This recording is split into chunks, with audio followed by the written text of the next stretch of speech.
How to work through painful emotions as an INFJ. As anybody, but especially as an INFJ, with the INFJ cognition, with the INFJ biases, with your own cognitive process that is perhaps skewing your perception or making your life more difficult and harder to move forward. So in this video I want to give some kind of tools and tips for how to deal with painful emotions. We know that as emotional types, as a feeler type, you put a lot of emphasis and value on the experience of your own emotions.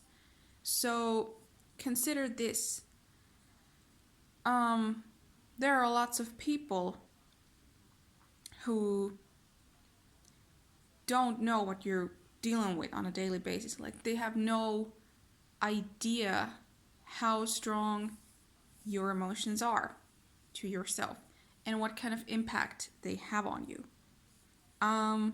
So you might want to imagine a person who doesn't have any idea that of the pain that you are experiencing or going through, this feeling of discomfort, this uncomfortable feeling that is evoking in you, and it's just unpleasant. Like, it's just unpleasant, and it's probably telling you things like you don't matter, or it's probably telling you things like you suck, like you're just not worth it, like you're just no good at all. You should be doing something else, somewhere else. Nobody wants you, nobody likes you. Oh my god, who thinks that way? Well, our brain is quite the place. It generates all these emotions and feelings that just make our lives horrible. So if you are in this state right now, I recommend you to find any kind of channel or group of people, a community where you can blend yourself in and be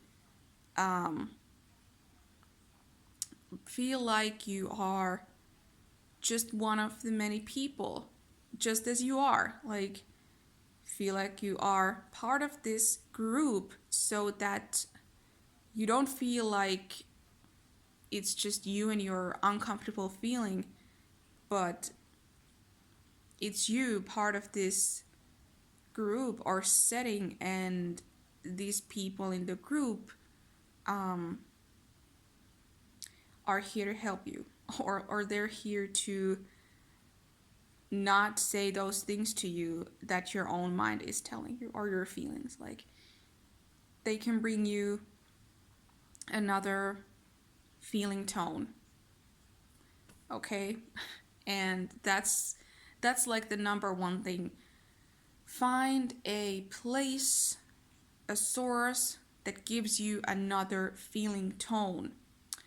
Also, look for people or these communities or sites or places or experiences that give you this opposite experience, so that you start to strengthening the idea that you need to change those emotions and feelings. Like, in general, you need to start practicing some kind of different feeling tone. Okay? Feeling tone. And when these emotions kind of like arise and they fluctuate and they go up and down, when you remember that feeling tone tells you the good things. It tells you that your emotions are wrong and your feelings are right. And it tells you that what kind of value you ought to go to, like what kind of direction you should be taking based on your feeling tone, not this emotional thing that's going on, this unpleasant feeling. That unpleasant feeling that you're experiencing is not the reality, it's not the truth. Nobody else outside of yourself would be telling you, would be forcing you to experience that discomfort. You know that. Nobody would want you to experience that. So, these are good starters, and these are very essential part of this this thing. And yeah, this is like